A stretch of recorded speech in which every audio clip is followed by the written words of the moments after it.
Peters, I reckon, is a good alternate. Good to have in your squad. Maybe not your starting 11, but 4.5 million. He was great after the restart and got 77 points. Other than that, in terms of kind of forwards, you can't really look past Ricky's cousin, Chris Wood. He's their main growth there. Chris. He's 6.5 million, so obviously not the cheapest, but okay price. Return of 136 points. He scored 14 goals last season. If I had to pick a differential, especially again as Chris Wood might be the subject to some transfer activity, is Jay Rodriguez. He's 6 million. He got 100 points last season. He's actually looked really good for them in pre-season, so he could be one to look out for. Other than the stalwarts of Nick Pope and your defenders. Excellent. You still got 10 seconds, mate. That it? Burnley. He's in. Perfect. We'll move on, listeners. We are ahead of schedule. You'll be pleased to know. We're on to the fifth team. It is Chelsea, the mighty Chelsea. Captain Russ, you've been boating over to Stamford Bridge. What have you found out? I've had a little gander, yeah. I mean, they've had a few new signings. It looks like Lampard's going all guns a-blazing. He's got he's been focusing on the midfield and the forward front line. He's bought Werner and Ziyech, the Moroccan, Havertz and Chilwell. Now, interesting enough that Havertz and Werner are both international German players, and within that team, they're a good partnership. So it'd be interesting to see how that pans out next season. Chilwell hasn't actually been playing any pre-season games, so I'm not sure about him, even though he's injured, cheap defender. But yeah, I mean, if I was to put some money on Werner, I'd definitely go with him. Even I think Havertz. I think Werner is like 9.5. I think Havertz is a little bit cheaper. I'm not sure exactly how much he is, but I think those are the two. 8.5. 8.5. All right, so $1 million cheaper. I think like the likes of Abraham, old Tammy. I think he's had his day now. A couple of seasons ago, he was the golden boy, and last season he went a bit quiet. So I would probably stay clear of him, to be honest. But I think Chelsea in general are looking for the top of the division this season, and I think they'd be certainly a team to beat. I think they're going to have a strong side. I mean, you've got 15 seconds left, Captain, but I'll just say Chelsea, they got Brighton and Hove, West Brom, Crystal Palace, Southampton. Yeah. That's four of their first five. Yeah. Easy start, you'd say. Do you think Havertz will play up top with Werner? I don't know. I think they're a good partnership, so I wouldn't see why he wouldn't. So I think he'd be in the first team week one. I can see them both playing. Chilwell, I'm not so sure of though. He hasn't been playing. So. Well, Chilwell is injured. I mean, Havertz is midfielder, obviously, as well, so they won't be playing up top, but they may play together. Thank you, Captain. That was Chelsea. We're on to team number 6, gents, and that is Crystal Palace. NVD, another one of your glory team. Right, yeah, Crystal Palace, finished 14th last season. I think they had a dismal restart after the pandemic, so they lost 7 out of their last 8 and drew their last game. I think they're going to struggle, if I'm honest, this year. They've had a solid pre-season, to be honest. I think kind of Zaha has looked really sprightly with goals and assists. AU as well. He bagged a brace against Charlton in pre-season. Their first game is against Southampton at home, but the Saints finished strong, and I think they'll present a difficult fixture for them. After that, really, I think they've got a really hard course of fixtures against. I think they got Man United away, and then they got Everton, Chelsea, and then Brighton and Hove, Albion thereafter. So not the easiest opening 5 fixtures for them. I think players to look at. Last season, Guito, the goalkeeper, was there. Top performer in FPL. He's 5 million. He got 137 points. So I think if you're looking for a potential backup keeper, then he's going to be one that comes in and gets you points. I think if Zaha doesn't move before the transfer window ends, then he's a decent midfielder, albeit maybe slightly pricey at 7 million, and he returned 120 points. They got this new lad, Eze, who's come from QPR. He cost 6 million, but he performed really well last season in the Championship, scoring 14 goals and had 8 assists. And really, the only differential is if Batshuayi comes in from Chelsea on a season-long loan. He could be kind of a good differential. I mean, he'll probably come in costly, maybe at the Zaha price of 7 million plus. But maybe someone to look at who just kind of enjoys his time at Palace and gets a few goals for them. But if I'm perfectly honest, I think they're going to struggle. So, yeah, Guita probably. You're done. There's your 2 minutes. But Batshuayi, quickly, he's not actually gone yet, is he? That's not a done deal. He's not. No, I think it's all about whether he gets. Well, whether Chelsea keep him, to be honest, or if they do, then I think they're looking to secure that season-long loan with Palace. Excellent. Okay, then, fans and listeners, I think what you're hearing there from NVD is Palace, very hard first 4 games, perhaps steer clear. We will move on to number 7 alphabetically, which is Everton. Captain Russ, after Chelsea, you sailed up the Thames and you got to Everton somehow. What happened there? Well, the Scousers, isn't it? 2 minutes. Tell us about Everton. All right. They are Scousers. Everton. Not really on my radar, to be honest. They've got a couple of players. I mean, Sigurdsson's been knocking in a few goals in pre-season friendlies. They were actually they haven't been playing that great, though, to be honest. I mean, they were 3-0 down against Blackpool. Then they came back and drew 3-3, and Sigurdsson got 2 of those. So, he's always on my radar. He's always he's a solid player. You've got Richarlison as well.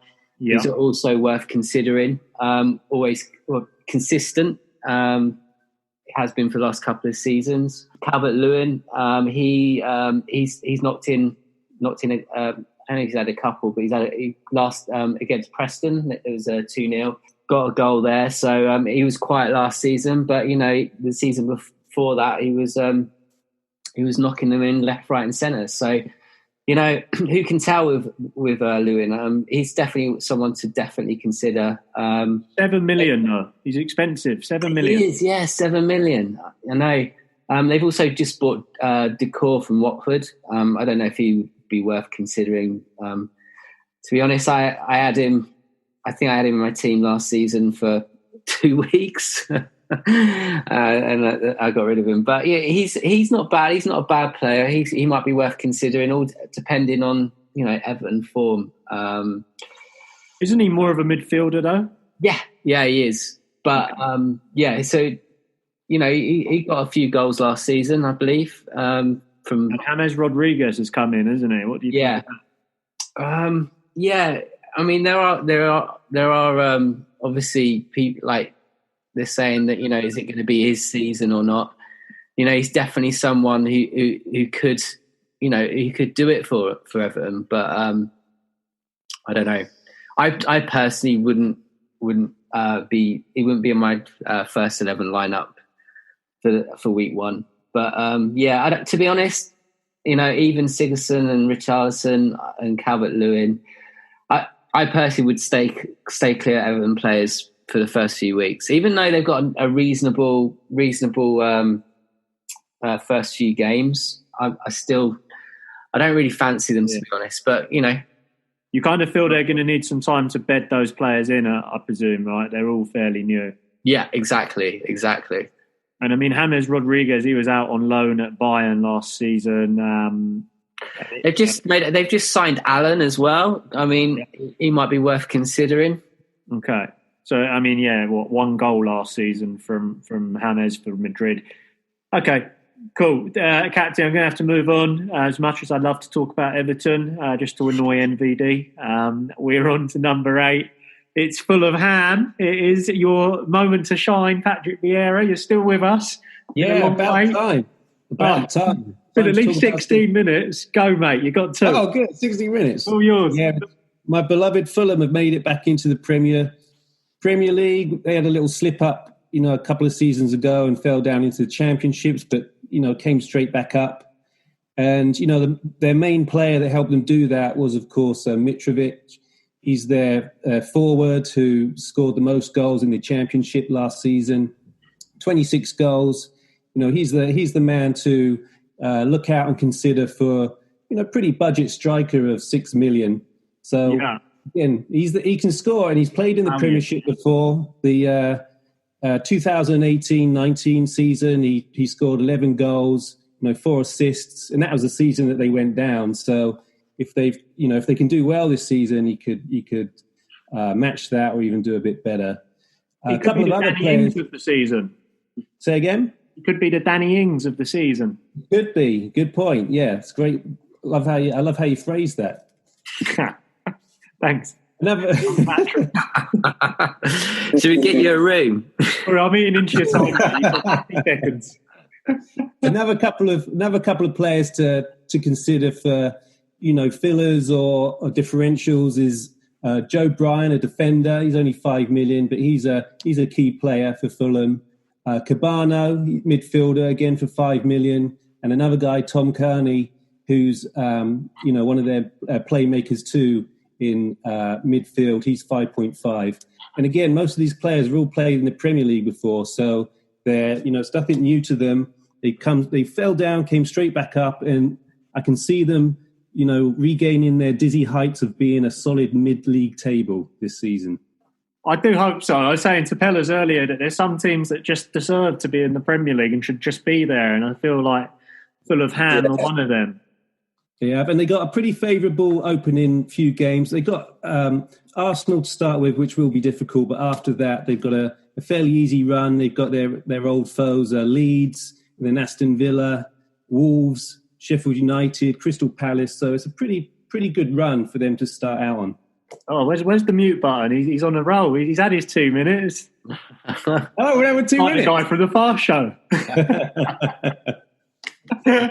I do like the fact you called out Joe Bryan there. He's 5 million, which is quite a lot for a defender, and you called him a filler. I think it's quite expensive, but I can see why you've called him out. 3 goals last season, 7 assists, and he is the main supply to Mitrovic. So, it could be worth it, guys. 5 million. I did say last week that defenders invest in there. We've all seen it with the likes of, what's that player, that Liverpool guy?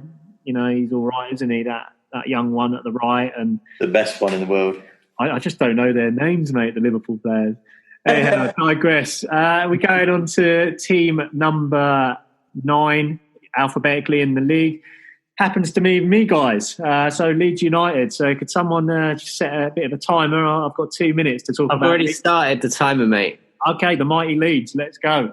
Or not so mighty. 16-year absence from the Premiership. But they're back. And are they going to take to the heights of beating AC Milan in the Champions League? No, they're not. They're okay. But what I will first tell you, listeners, is very difficult start to the season. They've got Liverpool, Sheffield United, Man City, Wolves, and then Fulham as well, game week 2, which is probably their easiest game. No offence to Vieira, but that is a difficult start for a new team in the Premier League. What I'd say about Leeds, though, if they can get a few points out of that, they will be very happy. Defensively, last season in the Championship, they only let in 34, which was the lowest number of any team in the Championship. So defensively, they're not too bad. They've got a couple of good defenders that I would call out. Luke Ayling scored 4 goals and 4 assists last season. Maybe worth looking at if you're wanting one of the defenders. Again, I wouldn't bother with the first 5 games. Too much of a difficult start for me. Pablo Hernandez in midfield. He's worth a call. 9 goals and 9 assists last season. Very good player. And then up front, they've got Patrick Bamford. So you may well remember him. He played for Norwich once and also Chelsea. And NVD, you told me he was at the mighty Derby as well, I believe. That's right, mate. That's right. He was great for him. The dizzy heights of his career. So 16 goals from him last season, 2 assists. Is he worth it? I mean, I don't know. He's just unproven at the top level. He is only 5.5 million. So, if you're looking for a cheap player, why not? Quickly round out Leeds. Pre-season, they lost 3-0 to Stoke. Time up. Oh, time out. Is that time? I'm there. Well, pretty much there. They've lost 3-0 to Stoke, and they actually beat Pacos from Portugal 3-1. And Hernandez, who I mentioned, got one of those goals. So did Costa. I'm just going over a little bit here. I will rein it in.